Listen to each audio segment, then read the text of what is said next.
Alright, show of hands. Who actually thought that this game, of all the Kingdom Hearts games, was going to have the largest impact on Kingdom Hearts 3?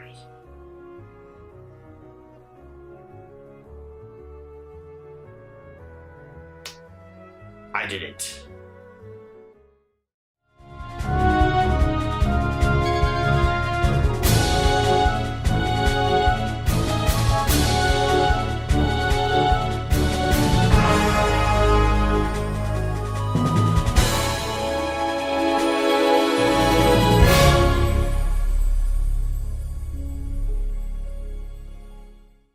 Originally released under the title Kingdom Hearts X, Keyblade!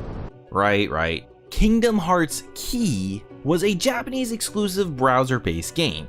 You know, that type of game you see on Facebook where your friends send you a bunch of annoying requests. That is, until you subtly remind them that you know where they live. That is, until it got a port/remake rebranding it as Kingdom Hearts Unchained X, or Kingdom Hearts Union X, or Kingdom Hearts Union Key, or Cross. I'm gonna call it Kingdom Hearts Union Cross, because really, it's Kingdom Hearts. Nothing can just be simple. Not even the titles. Or the platforms they're on, because this one isn't even on a traditional console anymore. It's a mobile game. Because, of course it is. Do you guys not have phones? Yeah, you guys all have phones, right? But unlike Recoded, which was a cell phone game ported to the DS, Union Cross makes a lot more sense staying a phone game since it plays more akin to an MMO with bits of multiplayer sprinkled in, new mission updates weekly, and a story that is still getting updates. And since Kingdom Hearts leaned heavy on this completely canon plot thread, we're gonna go ahead and focus on that aspect first, since I think it's the real draw of the game. But quell your fears. I'll keep the spoilers to a bare minimum. Set in the Kingdom Hearts universe, presumably, centuries before Kingdom Hearts 1, back before the Great Keyblade War, this game acts as the penultimate first game in the franchise, starring you. Or more accurately, your very own customizable Kingdom Hearts OC. I made mine a knight, with a Moogle plushie, and a fluffy blue kitty, and a cape. As the newest Keyblade wielder, one of many as you will quickly discover, because basically everyone gets a Keyblade these days. You get a Keyblade, and you get a Keyblade, and you get a Keyblade. You are tasked with traveling between worlds, laying the smackdown on the Heartless, and collecting Lux, aka Light, aka Experience Points, as the story of the Keyblades War's origins slowly unfolds around you. And when I say slowly, I mean, oh my god, we are talking the wait between Kingdom Hearts 2 and Kingdom Hearts 3 levels of slowness here. Okay, so maybe it's not that bad, but for anyone really looking to jump in, it's worth noting that the game's real story takes a while to get off the ground, because a lot of the game actually follows that traditional Kingdom Hearts formula, where you spend a lot of your time just helping out Disney characters as you traverse their worlds. Snow White, Cinderella, Hercules, Alice in Wonderland, Aladdin, all of the old Disney staples are here. But aside from the main hub world, Union Cross really just recycles a lot of the places we've already been to, multiple times, which is kind of a drag. And to compound the issue, most of these storylines are just fluff, filler, like Abu's been monkey napped, or help Alice catch the white rabbit because she's bored, I guess? Seriously. Though what really helps save it has to be the visuals and the sound. To be blunt, Kingdom Hearts Union Cross looks and sounds great, though the soundtrack and sound effects really are just reused from the main games, so I guess I can't really give Union Cross any real credit for that. But while not being anything new, it's still the music from Kingdom Hearts, plus a few tracks from The World Ends With You, which is also great. And Kingdom Hearts is a series with music worthy of having a symphony tour, so I'd say if you're not going to have original music, this is definitely the next best thing. But if you really want something original, something fresh to the series, look no further than the sprites and the worlds of this game. All of the worlds look fantastic and have a nice hand-painted aesthetic to them that makes running through them pretty enjoyable, even if it isn't always very clear what you can and can't jump on. And the characters themselves are all bright and colorful, and more importantly, they stand out in the series. Personally, I love seeing new takes on old classics.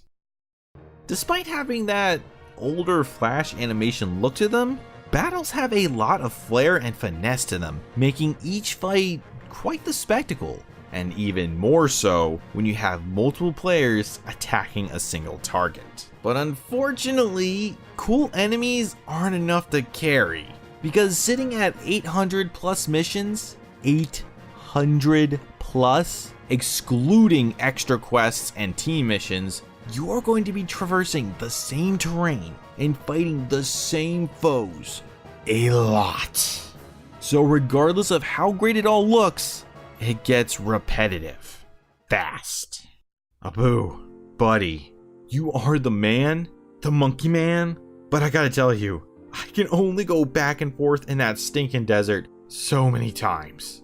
It is hands down the greatest flaw with this game. It really does get legitimately boring with just how much mindless busywork the game realistically expects you to do, which brings us back to the main story. While there are plenty of interesting and engaging moments to be had and seen, the missions, whether they be Disney filler or not, do get very samey very fast. Though I'm sure by now, at least a few of you are noticing another little issue with what I said and what you're seeing.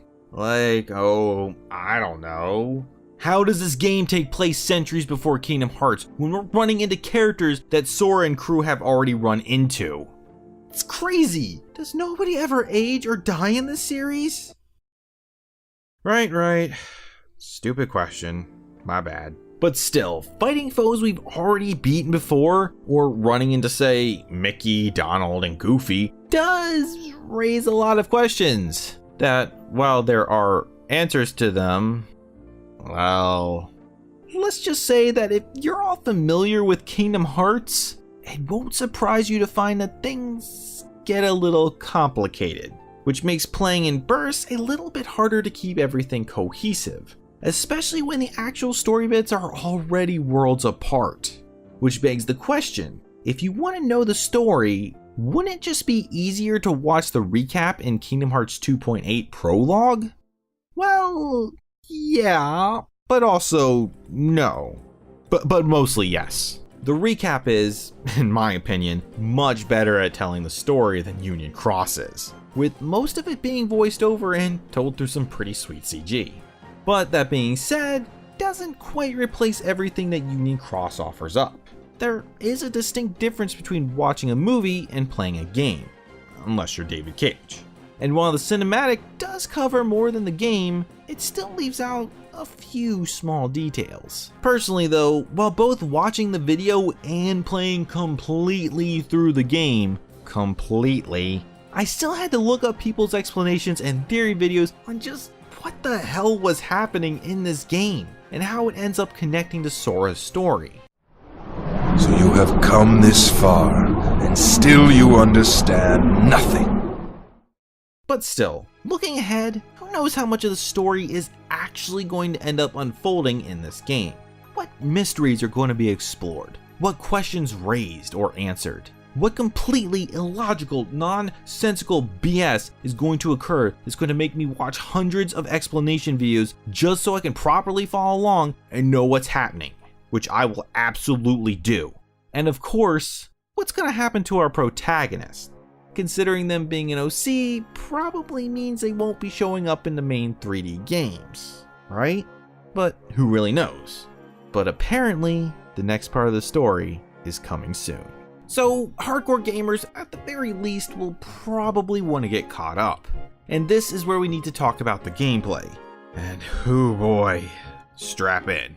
At the time of this review, I'm looking at version 3.1.1. And to be honest, I've been playing this game on and off for about 2 years now. Which is to say that there have been a lot of changes, a lot of things included. For example, things like your pets, the weekly and monthly quest objectives, the Lux boost for your party, the Nova Blast, level 7 medals, and even the hard difficulty simply wasn't in the game when I started. And I suspect there'll be more to come in the future too. But for what it's worth, the core gameplay has basically remained the same, for better or worse, aside from some serious power creep. Now, each stage itself is actually pretty similar, whether you're playing the campaign, doing side missions, or teaming up with others. It mostly just boils down to destroying the Heartless in your way and taking down a boss or mini-boss of the area, usually the ones marked target. Of course, there are minor differences here and there, with most of it being primarily in the bonus objectives attached to each stage. You know, the stuff you actually want to accomplish, because that's how you get your loot. And really, is there no greater purpose than loot? Of course, to claim those prizes, you gotta fight. And knowing the limitations of the medium, whether it be a browser game or a mobile game, the developers knew they couldn't make the gameplay that similar to the 3D games. And I guess they didn't really want to go for a chain of memories thing either. Instead, at its heart, Union Cross is a turn-based RPG with its own spin on the mechanics. In this version, instead of you and your foes taking turns just whacking each other until one side dies, instead you get a set number of special attacks that go off in a row, with the idea being that you'll end up taking them out before they even get a turn. Of course, even if you don't, it doesn't mean you won't get another shot. And to be fair, there is a decent amount of strategy here, with a lot of it revolving around how you set up your weapon before battle, your special meter, attack costs, status effects, and even a rock, paper, scissors mechanic. Or let's be real here, a fire, grass, and water mechanic that just so happens to determine what is resisted and what is super effective. And for what it's worth, the game does explain the base mechanics fairly well, at an easy to learn pace. But it can still get pretty complicated when it starts throwing stuff like costs, special bonuses, and gilding at you, and really so much more. More so than I actually have time to cover here. And don't even get me started on leveling up. Still though, it gets a lot deeper than you would reasonably expect it to. And I know I personally have had to look at the wiki on more than one occasion to figure some of these things out. And even still, after 800 plus missions, I still don't completely understand every mechanic in this game. But I'm also kind of a scrub, so take that as you will. But there is one mechanic to the combat, and really the game as a whole, that I absolutely must address. And that is your weapon of choice. No, not the Keyblade, medals. Medals are what you equip to your Keyblade to give you your stats, abilities, specials, and attacks. For you FF7 players out there, think of them as akin to the materia system. And while it is kind of hard to explain in canon, medals are basically the heroes of Union Cross harnessing the power of characters of the future. It's pretty much how they shoehorn in characters like Sora, Neku, Cloud, and others. I like to think of them as trading cards that I'm obviously not completely addicted to collecting. I don't have a problem. You have a problem. And medals are very much at the center of the gameplay, since collecting more and upgrading them is pretty mandatory if you want to get through the campaign at all. But that brings me to what might be the game's biggest double-edged sword. For those of you who don't know what power creep is, allow me to demonstrate with some help from our good friends, the Pokemans. Check it out. This is the very first Charizard card ever, and I'm sure that even those of you who aren't Pokemon fans have at least seen this before. Now, during the time that this card was new, it was tied for the highest HP and the highest attack in the game. Now, let's compare that to a current Charizard card, one that's been power crept. See the difference? The new Charizard could easily one-shot the old one, while it would take 3 turns for the classic to do the same. That is power creep. The escalation of power until the older stuff is basically irrelevant. And Union Cross has that in spades. They are always releasing new and more powerful medals. That has unfortunately made the main game pretty easy, which in turn kills a lot of the challenge. Except for when they add special bosses and the extra missions that are just so absurd that my character who is doing over 1,000,000 damage per hit, can barely scratch it. But it still definitely makes it way easier for newcomers to just, breeze through the story. And pro tip, for those of you looking to do just that, in the beginning of the game, go fight some of the bosses in the extra missions. You'll get slaughtered for sure, but you'll level up so fast to the point where you can actually use those kick-ass medals, as opposed to the garbage that the game hands out. Plus, the beginner's pack in the shop is freaking amazing. I can't tell you how long I saved up my gems trying to get some of these medals when they were new. And now they're just here, easy peasy. But be warned, for getting some of those medals may result in you opening your heart to darkness.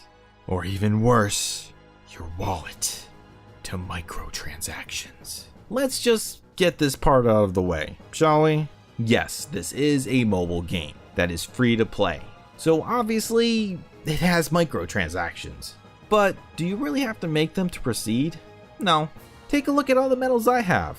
I got all of these without spending a single dime, or letting my money turn to nothingness. Since the game gives out so much of its currency for free by doing things like signing in every day, side quests, doing the main quests, bonus objectives, and plenty more. But that's not to say that those who pay don't have an advantage. While it's changed over time, really, paying for the VIP does make getting better stuff just that much easier. Though that really only matters if you care about the leaderboards or the versus mode. And I could totally see why you would. They literally parade the top players in front of everyone at the start of each week. Get a life! But since we're on it, let's finish up by talking about the multiplayer aspects. So Union Cross takes the form of a pseudo MMO where you can join guilds and sort of team up with other players. Now in the main game, you're flying solo.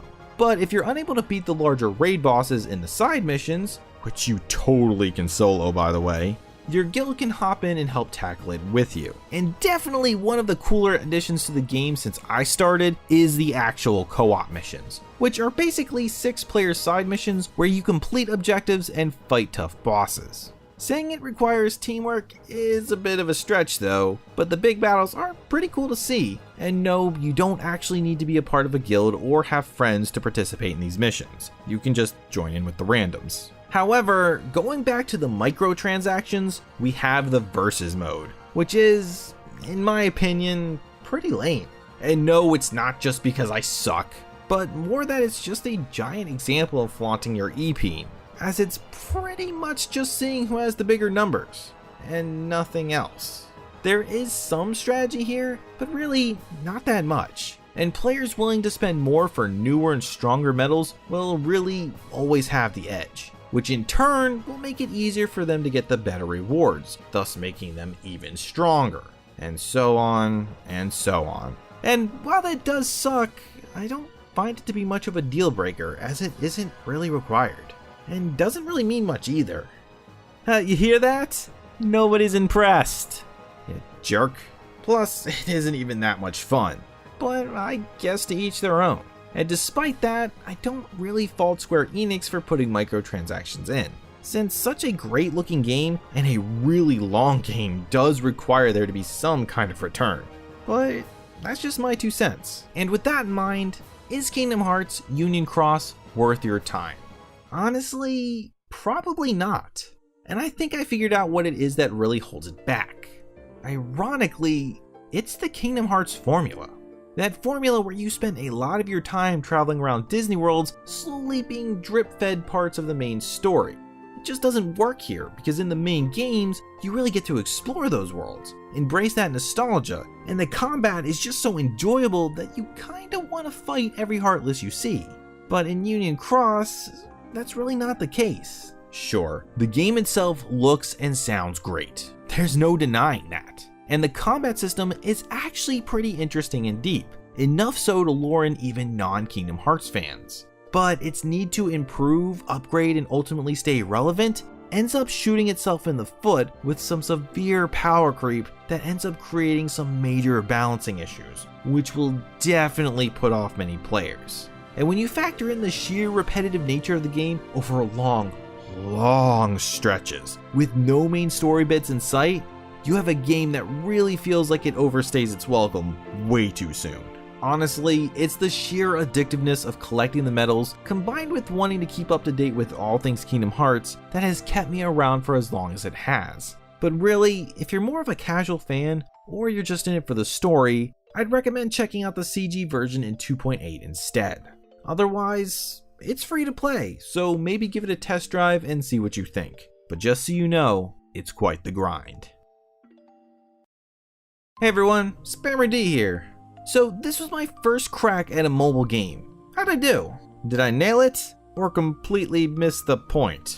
I'm on edge about whether or not I should look at more mobile games in the future, so tell me what you think and maybe throw in a few suggestions on what you'd like to see reviewed. So until next time, thanks for watching, and may your heart be your guiding key.